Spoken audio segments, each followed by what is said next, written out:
Sir, Bihar में आपको क्या लग रहा है, क्या मतलब सबसे बड़ा दो फैक्टर अगर आपको लगता है जिसकी वजह से एनडीए की ऐसी प्रचंड जीत हुई? क्या जो आपसी एक तालमेल बैठना था महागठबंधन के साथियों में, तेजस्वी जी का नाम अनाउंस होना था, सीट बंटवारा था, फ्रेंडली फाइट हमने सुना। फ्रेंडली फाइट क्या होता है 10 सीटों पर? क्या वजह आपको? जब आज तक के रिपोर्टर अंजना ओम कश्यप ने अखिलेश यादव जी से बिहार के बारे में पूछा कि बिहार में महागठबंधन होने के बावजूद बिहार में इतनी बुरी हार कैसे हुई, तो देखिए अखिलेश यादव जी ने इस पर क्या जवाब दिया। चलिए दोस्तों जानते हैं कि आखिर बिहार इलेक्शन में तेजस्वी यादव क्यों हारे, इसका जवाब अखिलेश यादव जी ने क्या दिया।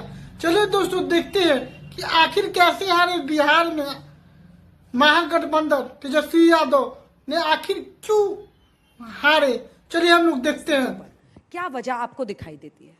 देखिए, मैं बिहार के चुनाव पे बहुत ज़्यादा नहीं कहना चाहता हूँ, लेकिन मैं दरारवादी लोगों से बहुत सावधान हूँ, राष्ट्रवादी लोगों से बहुत सावधान हूँ। अगर उन्हें कोई भी मौका मिल जाएगा तो वही एजेंडा बना देंगे, वही नैरेटिव बना देंगे। इसलिए हम लोग बहुत सावधान हैं उन लोगों से, और हमसे ज़्यादा सावधान उनके लोग अपने लोग हैं। क्योंकि सुनने में आ रहा, जो मीडिया को समय समय पर नैरेटिव और एजेंडा देते थे, आजकल वो किसी को एजेंडा नहीं दे पा रहे, नैरेटिव नहीं दे पा रहे हैं। इसलिए हम आपको सबको सावधान रहना चाहिए। जो एजेंडा तय करते थे उनके साथ भी कोई नहीं खड़ा है। इसलिए भारतीय जनता पार्टी अपने सगे लोगों के साथ भी नहीं है। कभी कभी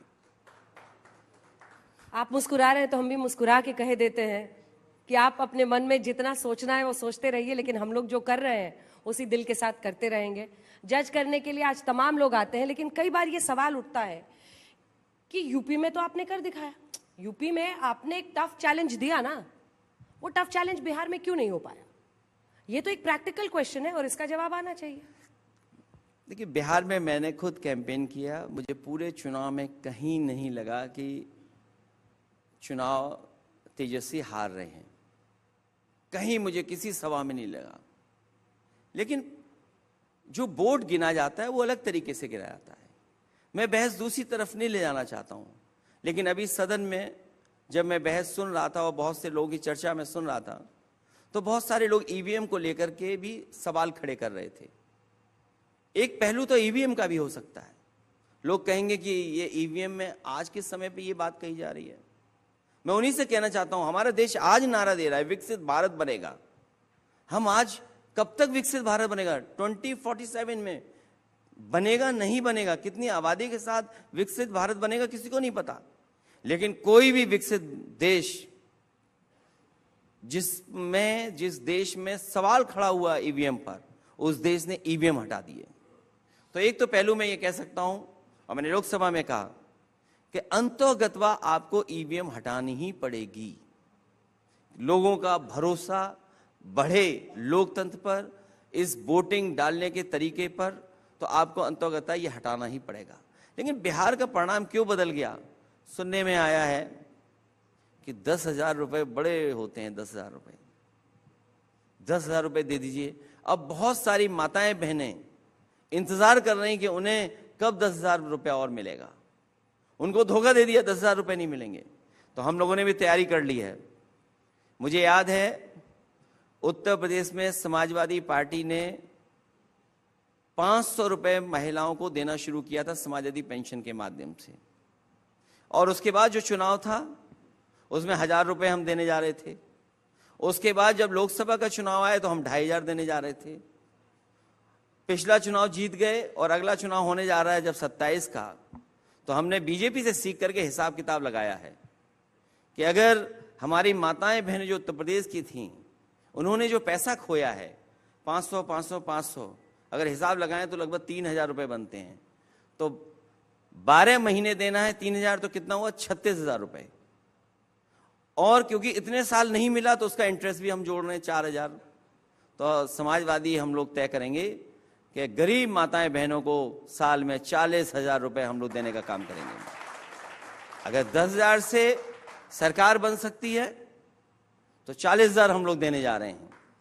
और बीजेपी वालों से कहेंगे कि आपने तो वादा लाखों का किया था, वो कहाँ है रुपया? और ये रुपया कहाँ से आएगा, इसका भी मेरे पास गणित है कि रुपया आएगा कहाँ से। बताइएगा अभी या बाद में? वैसे आपने कहा कि 10,000 पे सरकार बन सकती है, तो 40,000 पे तो पक्का बनेगी। तो मैं कहाँ से पैसा आएगा?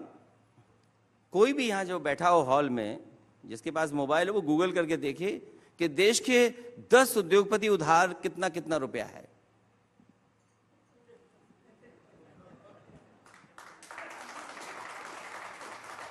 देश के जितने भी उद्योगपति हैं, सब पे उधार है पैसा। तो हम भी सरकार में आकर के उधार लेकर के अपने गरीब माताओं बहनों को 40,000 रुपए साल का देने का काम करेंगे। आप बताइए किस पे उधार नहीं है? आप बताइए ना 10 का नाम। नहीं, मुझे तो सब पता है किस किस पे उधार है। किसी पे 2 लाख करोड़ उधार है, किसी पे 1.5 लाख करोड़ उधार है, किसी पे 70,000 उधार है, किसी पे 40,000 करोड़ उधार है। कई कंपनियां बिक गई क्योंकि वो उधार दे नहीं पाए बैंकों का।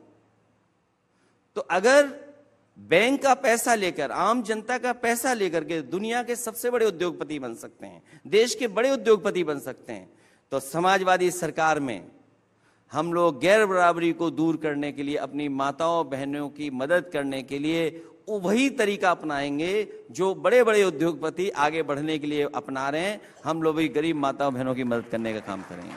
और हम आपसे भी कहेंगे कि आप भी समाजवादी बनिए।